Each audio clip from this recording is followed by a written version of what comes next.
زیروین نے ایسا کیا کچھ کہا بادشاہ عمر کو، اور اس پر اس نے زیروین کو معاف کر دیا اور زیروین بچ گیا۔ یمن میں نصرانیت پھر کس طرح داخل ہوئی تھی؟ یونیٹیرین کون سا مذہب ہے اور کس زمانے میں ہوا کرتا ہے؟ تو آئیے اس ویڈیو میں ہم سب جانیں۔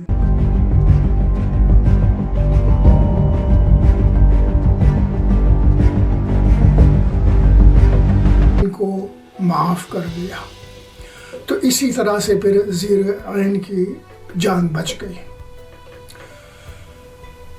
تو یہ تو تھی بات یہودیت کی کہ کیسے یمن میں داخل ہوئی تھی۔ میرا پہلا ویڈیو، دوسرا ویڈیو اور تیسرا ویڈیو جو کہ یوٹیوب پہ چل رہے ہیں، وہ اس میں نے یہ ذکر کیا ہے کہ بت پرستی کس طرح جزیرت العرب میں داخل ہوئی تھی۔ پھر میرا ویڈیو نمبر 4، 5 اور 6 اس میں نے یہ ذکر کیا ہے کہ یہودیت پھر کس طرح جزیرت العرب میں داخل ہوئی تھی۔ اب اس ویڈیو میں یہ ذکر کروں گا کہ نصرانیت یعنی کرسچینٹی وہ پھر کیسے جزیرت العرب میں داخل ہوئی، یعنی پہلے یمن میں، اس کے بعد پھر دوسرے علاقوں میں۔ اس کا قصہ اس طرح ہے، جس زمانے میں زورنواز بادشاہ تھا یمن کا، تو اسی زمانے میں ایک شخص تھا جو کہ عیسائی تھا، یعنی نصرانی تھا۔ یہ شخص افریقہ سے شام جاتا تبلیغ کے لیے کہ شام میں لوگوں کو عیسائیت کی طرف بلائے، کیونکہ اس وقت شام کے لوگ یا تو یہودی تھے یا پھر بت پرست تھے، تو اس نے ان کو عیسائیت کی طرف بلانا تھا۔ اس وجہ سے وہ افریقہ سے شام کا سفر کرتا تھا، اور یہ تھا یونیٹیرین عیسائی۔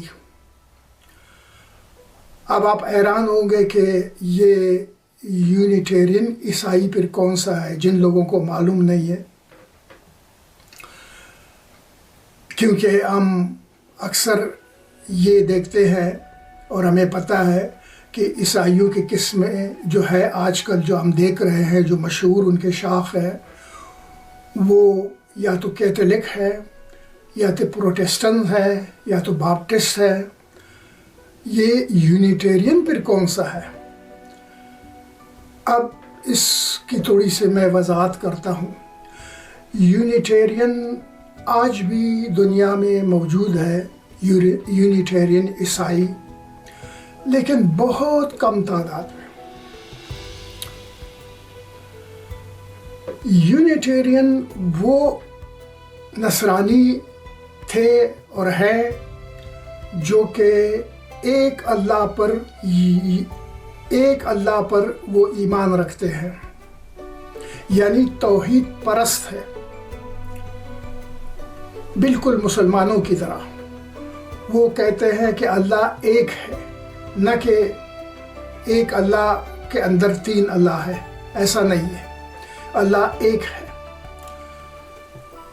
اور عیسیٰ علیہ السلام کو وہ اللہ کے نبی مانتے ہیں کہ اللہ کے نبی تھے، اللہ کے پیغمبر تھے، اللہ کا بیٹا وہ نہیں مانتے۔ تو اس وجہ سے وہ توحید پرست ہے، انہیں یونیٹیرین کہا جاتا ہے۔ اور یہ بالکل وہی تعلیم ہے عیسائیت کی جو حضرت عیسیٰ علیہ السلام نے خود دی تھی.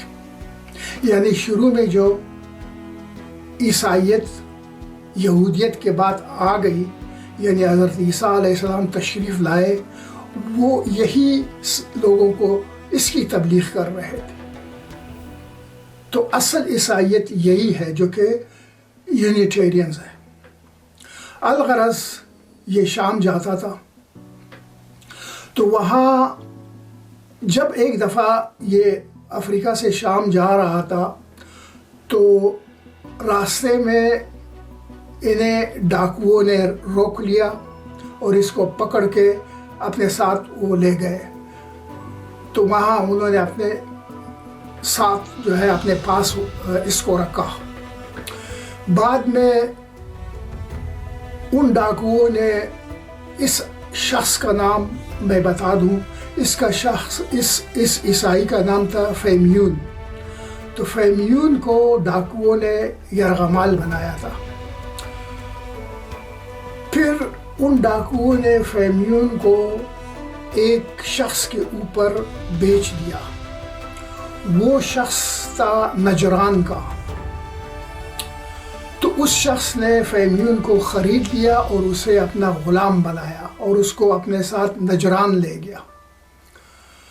اب فیمیون اس نجرانی کا، جو نجران کا رہنے والا تھا، اس کا غلام ہے، اس کے غلامی میں رہ رہا ہے. دن بھر وہ اپنے آقا کے حکم مانتا ہے، اس کے کام کرتا ہے. رات بھر میں وہ تقریباً پوری رات وہ عبادت میں گزارتا ہے، عبادت کرتا رہتا تھا. تو ایک دفعہ اس کے آقا کو شک ہوا کہ فیمیون رات کو کرتا کیا ہے. تو وہ چپکے سے آیا اس کے کمرے کی طرف اور وہاں سے اس نے جھانکا. جب اس نے دیکھا کہ فیمیون جو ہے وہ عبادت میں مشغول ہے اور اس کے چاروں طرف نور ہی نور ہے، روشنی ہی روشنی ہے، قدرتی اللہ کی طرف سے. یعنی کوئی دیے نہیں جل رہے تھے، اللہ کی طرف سے. نہ کوئی سورج کی روشنی پڑ رہی تھی کیونکہ رات کا وقت تھا. تو یہ دیکھ کر اس کا آقا حیران ہوا. تو پھر اس نے اس کے قریب جا کر اس سے پوچھا کہ فیمیون تم کون ہو؟ اس نے کہا کہ میں ایک نصرانی ہوں. تو یہ کیا کر رہے تھے؟ کہتے یہ میں تو اپنی عبادت کرتا ہوں. اس زمانے میں نجران میں لوگ ایک درخت کی عبادت کرتے تھے. تو یہ اس کا مالک بھی اس درخت کا پجاری تھا. تو اس کو نہیں پتا تھا کہ نصرانیت کیا ہوتی ہے. تو اس نے کہا کہ دین میرا، فیمیون نے اس کو کہا. بعد میں اس کا اس پر جو ہے اس کے مالک کے ساتھ دین کے اوپر بحث مباحثہ بھی ہوا. تو فیمیون نے اس کو سمجھایا کہ دین جو ہے وہ یہ ہے جو میں کر رہا ہوں. جو آپ کرتے ہو، ایک درخت کو تم لوگوں نے خدا بنایا ہوا ہے. نہ تو درخت خدا ہو سکتا ہے، نہ اس کی عبادت کرنا کوئی دین ہے. تو بحث مباحثے میں اس کا آقا حیران ہو گیا کہ یہ کیا کہہ رہا ہے. وہ آقا اپنے ضد پہ اٹکا ہوا تھا. اس نے کہا کہ ہم تو باپ دادا سے اس درخت کی عبادت کرتے ہیں اور یہی ہمارا سب کچھ ہے، اور تم کس طرح کہہ رہے ہو کہ یہ کچھ بھی نہیں ہے. فیمیون نے اسے کہا کہ دیکھو، اگر میرا خدا تمہارے خدا کو تباہ کر دے تو پھر کیا تم میرے خدا کی عبادت کرو گے؟ اس کے مالک نے کہا کیوں نہیں. اگر تمہارا خدا اتنا طاقتور ہے کہ میرے خدا کو وہ ہلاک کر سکتا ہے، تباہ اور برباد کر سکتا ہے، تو پھر ظاہر ہے میں تمہارے خدا کی عبادت کروں گا. تو فیمیون نے اسے کہا کہ چلو ایسا کرو، اب نجران کے سارے لوگوں کو اسی درخت کے قریب اکٹھا کرو جس کی تم لوگ عبادت کرتے ہو۔ چنانچہ اس کے آقا نے بھی ایسے ہی کیا، نجران کے سارے لوگ آ کر ادھر بیٹھ گئے، اب تماشا دیکھ رہے ہیں۔ فہمیون جا کر ایک سائڈ میں بیٹھا، اس نے اللہ سے دعا شروع کی کہ اے اللہ، اب سچ اور باطل کا فرق ان لوگوں کے سامنے کرنا تیرا کام ہے، تو میری دعا کو قبول کر دے اور اس درخت کو برباد کر دے، تباہ کر دے۔ تو اللہ نے اس کی دعا قبول کر لی اور ایک دم سے بادل چھا گئے اور آسمان سے ایک کڑکدار بجلی سیدھا آ کر اسی درخت جس کی یہ لوگ عبادت کرتے تھے اس پہ گری اور درخت کو جلا کے راکھ کر دیا۔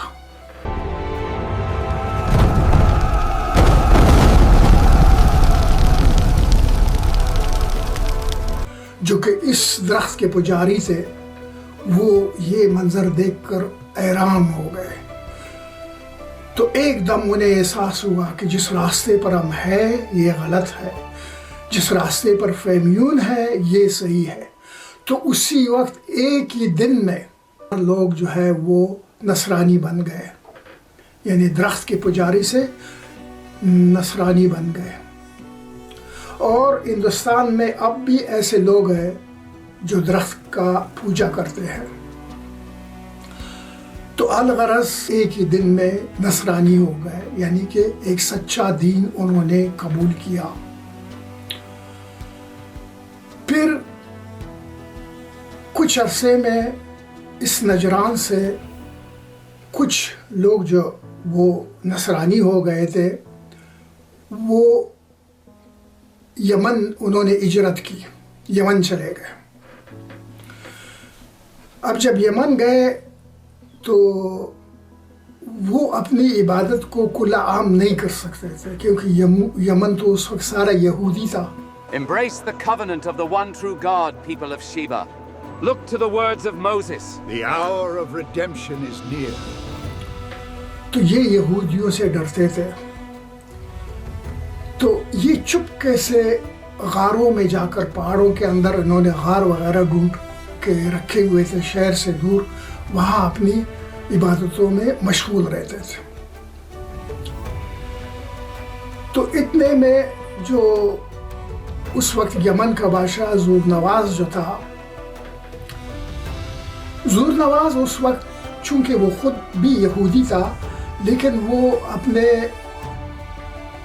جو شاہی امور ہے، جو گورنمنٹ کے معاملات ہے، حکومتی جو بھی مسئلے تھے، ان مسئلوں کے لیے وہ ایک جادوگر سے جو ہے یا پھر جادوگروں سے جو ہے وہ مشورہ لیتا تھا۔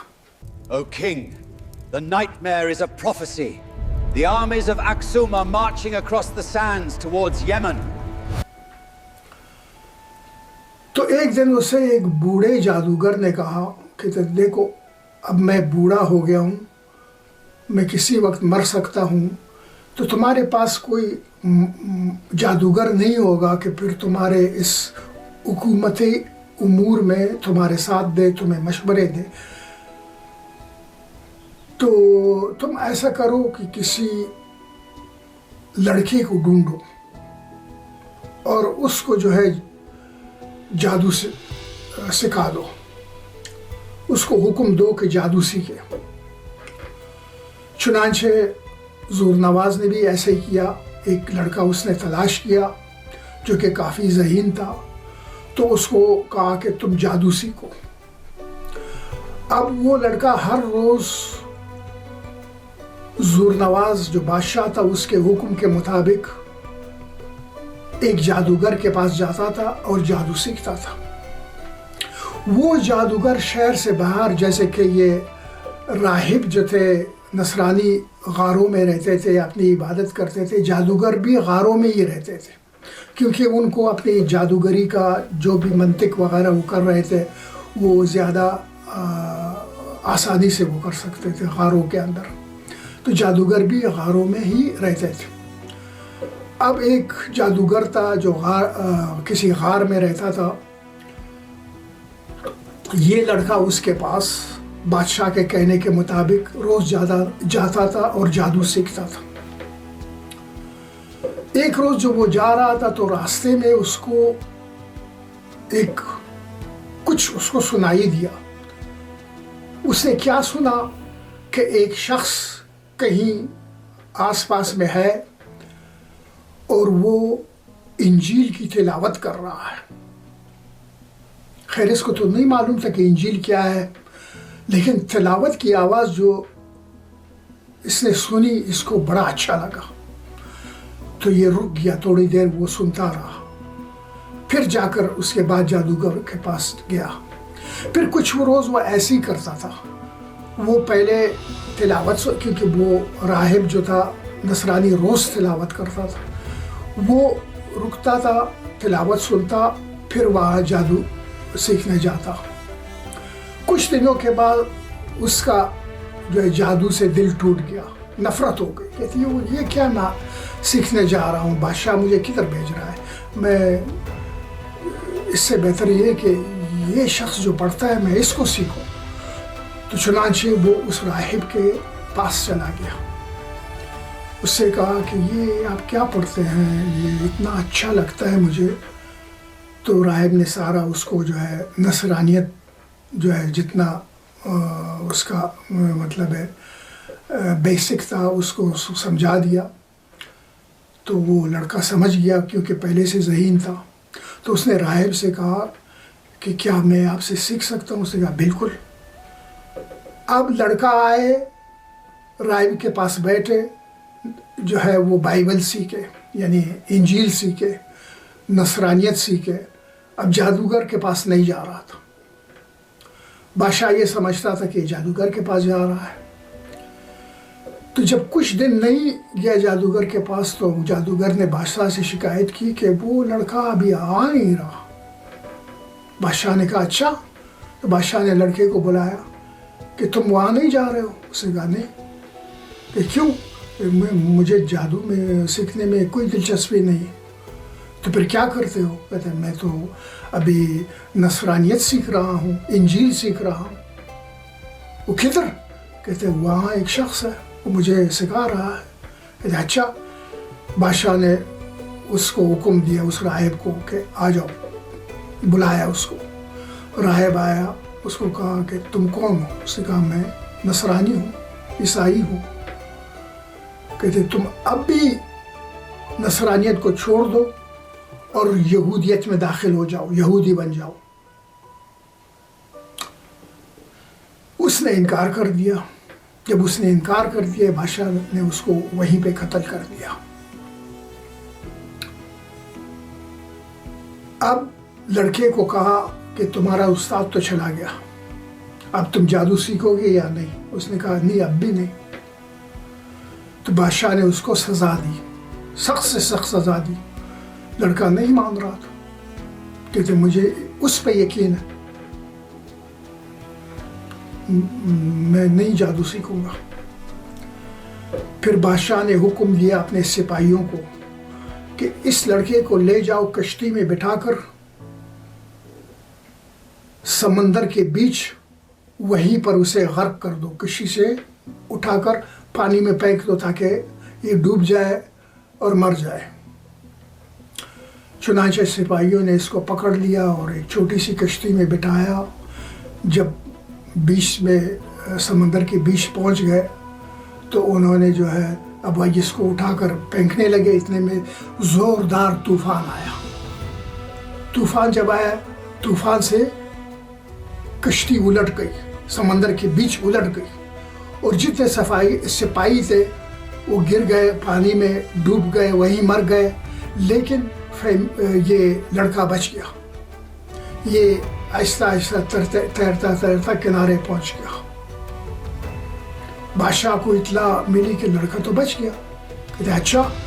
پھر اس نے حکم دیا اور سپاہیوں کو کہ اس کو لے جاؤ، وہ اونچے پہاڑ کے اوپر چڑھاؤ اور پہاڑ کی چوٹی سے اس کو نیچے گرا دو تاکہ یہ مر جائے.